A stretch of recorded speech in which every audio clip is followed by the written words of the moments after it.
Okay, as we wrap up Jazz Appreciation Month, we are shining a spotlight on the most recorded jazz bassist in history, Ron Carter. The Detroit area native turns 88 years old on May 4th, and he is celebrating with 6 days of performances at the Blue Note in New York. American Black Journal contributor Cecelia Sharpe of 90.9 WRCJ spoke with Carter about his legendary career.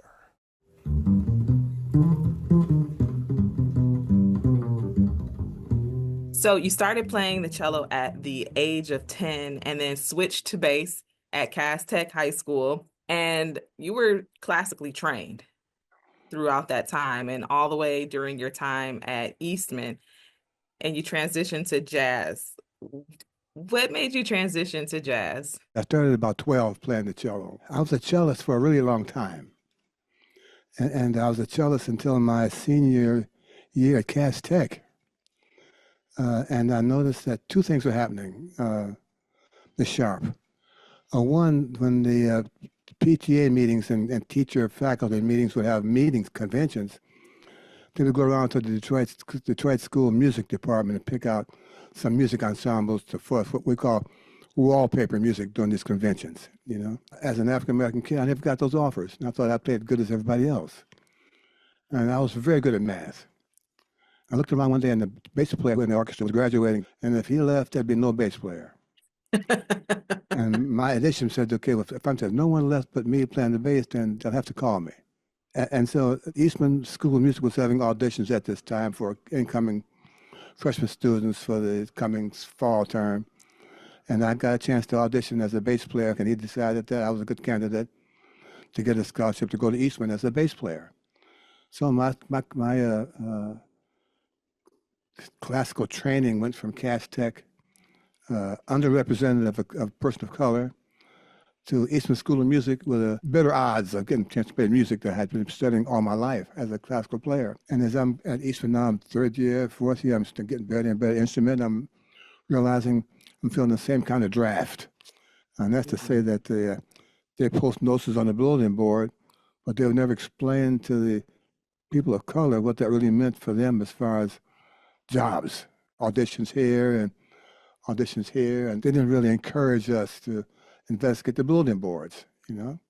And now I'm playing in a local jazz band. So I was having the chance to play opposite really some great bass players, Ike Isaacs with Carmen McRae and Sam Jones with Cannonball and Teddy Kotick with Horace Silver, some really good players who encouraged me. He said, you seem to have a good idea about the bass. You should come to New York when you graduate. And I turned the page, and these guys from New York said, hey, man, there's work in New York. You can play the bass in New York. Don't be stuck. Come on to New York and join us. So you found the encouragement from other people, and it brought you into jazz. Correctly. So yes.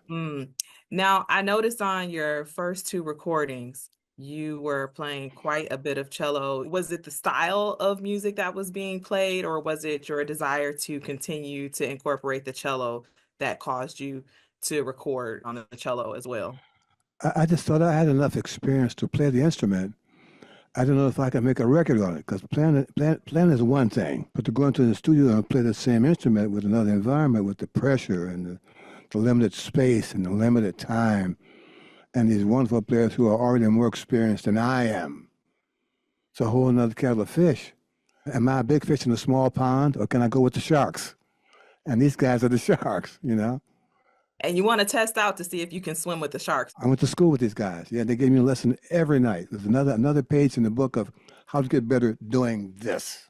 Yes. We know that you worked with Miles Davis and Cannonball Adderley, but you were also working with artists like Roberta Flack, Gil Scott-Heron on The Revolution Will Not Be Televised. You worked with Black Star. You worked with A Tribe Called Quest. What is the importance to you of staying versatile as an artist and collaborating with various artists? Ms. Sharpe, I've always been surprised when my name ends up in the same barrel as all these other bass players. Certain artists in this industry look for something that makes their music do something other than what they can conceive of. Who is going to be the special pepper in this sauce? Who has the right wine for this meal? Mm-hmm. My name has come to the top several times that they feel that my input, however they would define it, is what their special sauce for this record, this background track, for this bass line needs to make their product do. They can only imagine this. Only with the Ron Carter sauce. Yes. Can't bottle it. Can't even No, bottle it. one of a kind. I heard in another conversation, I interpret it as you talking about the value of saying no, the power of saying no, Yes. and understanding your value and your worth. Can you speak to that not only as a musician, but to any individual who is watching, understanding the power of saying no as it relates to your value? I think two things got to be on the table, Miss Sharpe. One, this person in question has to have a set of values. He has to believe in some things that are in his favor. And once he convinces himself that they are so important to his being, and nothing's going to change him from this concept of what he's responsible for, those two letters control his career. N-O. You know, years ago, and it's still not for that far back, clubs, when they hire a band for a week in the restaurant, you know, they have a special menu for the band. You know, I'm not sure if you're familiar with that, but they have a menu for the audience. And so I went in Yes. one day to this gig, and I had worked all day making records. I was in school, wherever I was, and I asked for something to eat, and the guy said, "We got a special menu for you guys." I said, "Oh, wow, what is that?" You know, he didn't answer, but he had given me a different menu. I said, "Wait a minute, where's the menu that the people have? You know, I'm equal to that. I need that kind of nourishment." He said, "Well, you know, the policy of the club is it gives you menu." No, man, that's your policy. That's not mine. I want to eat the same kind of quality of food that you make that you think the customer is well worthy of, and evidently someone thinks that I'm not worth that.